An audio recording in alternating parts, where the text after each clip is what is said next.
All right, opening statement. We were concerned with this game. We think Ohio State's been playing as well as anybody in the league.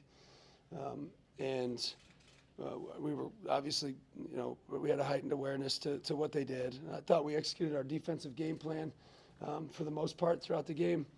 I think to start, that wasn't our best start, but it's kind of, par for the course right now. So it's just like, well, we're just going to start bad and then maybe we'll make a comeback. So it was, but then after that, we buckled down defensively. I thought we controlled the game offensively, did a good job. And again, we appreciate the crowd. Again, everybody that comes and cheers, we certainly appreciate it all.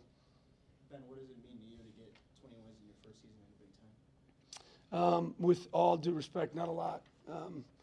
I don't really, that stuff really doesn't do it for me. I think maybe at some point I'll look back, but no, we just got to keep getting better. I think that's try to extend your season as long as you can extend your season, and if we keep improving, we can do that.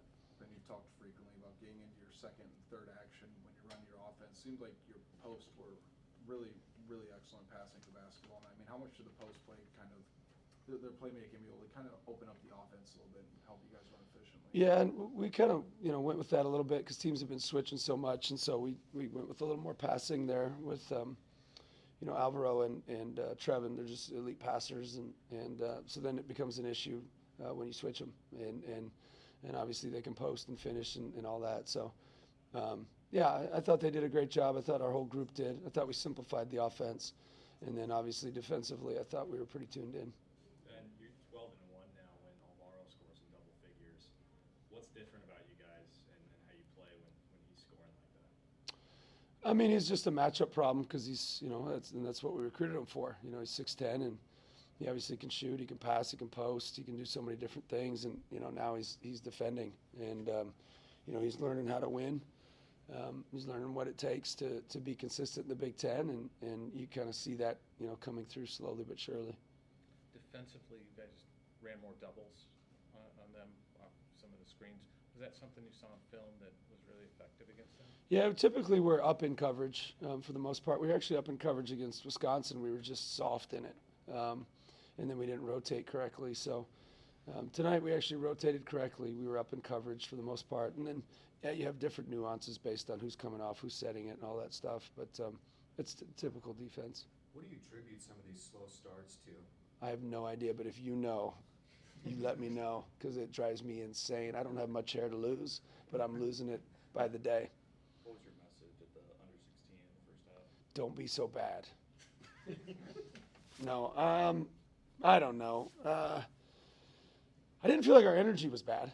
I felt like it's just like, and they hit a couple, like the one pick and pop, from a 29% three-point shooter or whatever it was, and then a couple threes. The guy got loose. We went under in coverage one time, and they hit the three, and I don't know. Probably it was a good start, to be perfectly honest. Sometimes early ripe, early rotten, and that's probably what happened to them. What do you feel like made Kale so effective guarding Thornton? Now that he executed the scout, and he's a good defender, but he executed the scout as well. He's, as he's played good defensively, our defense has gotten better, and he hadn't played as good defensively lately. But tonight I thought it was really good. Ben, you talked leading into this game about you like guys who challenge you and they can't be soft. They have to just take the coaching and even your assistants. There were a couple times I saw you were getting after Cam after a couple decisions. You pulled him for a couple minutes, but right when he got back in, he was making just big plays for you guys. I mean, what can you say just about his ability to accept the coaching, not get overly emotional, and then go execute what you expect? Yeah, I mean, Cam's not a sensitive kid. He's I mean, people see him as a player, but he's a better human being, and by far than he is a player. Like his GPA is elite. He's super responsible. He cares for everybody. He can hold a conversation. He's one of those kids that, he's a special human being. And so when you're able to coach him, you're able to coach him hard, and he doesn't sit there and pout, and he can have a conversation. And, I think it comes from his upbringing. His parents obviously raised him very well. His high school coaches were fantastic. And so I'm just the beneficiary of all of that. It seemed like you went more two big lineups, like with Trevin, and then, Cam and Al at the same time. Was that just matchup based, or Yeah, a little bit matchup. We've been toying with it in practice a little bit too. I just thought, a lot of the switching, you can punish some of those switches a little bit easier. Cam can guard fours. He can guard threes. He's actually can move his feet pretty well. And so, we were able to do that and then just be a little bigger at the rim. It's your second game where it seemed like the offense is finding its rhythm. What do you just feel like has been working? Yeah, it was simple, just simple, tried to play simple offensively. I thought the second half of Wisconsin, they kind of stymied us with some switching, and we just had to adjust to that, and we've worked on that for a couple days. So, today they couldn't really do that. I thought we were able to punish it pretty easy, which is good. But part of it, too, is just the ebbs and flows. It's matchups. There's a lot of different things that go into the offensive side of the ball, and then, do guys make shots? That's the other thing, too.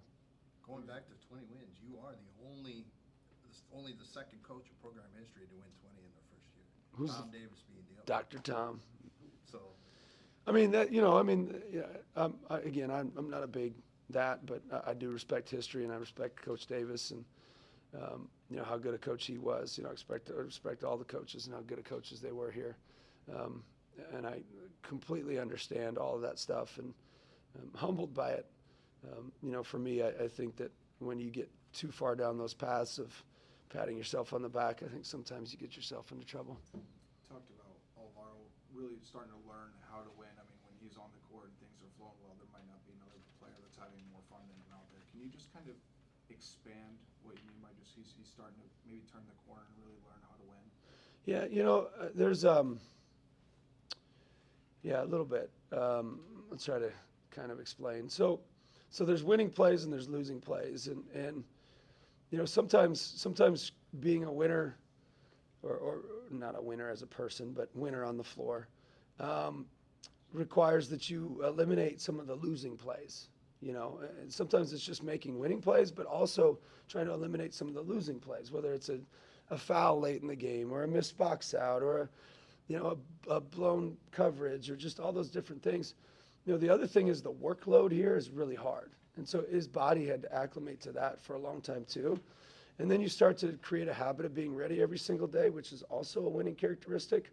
You create that habit, you eliminate some of the losing plays that you make, and then you buy into that. And then now a lot of that talent can shine.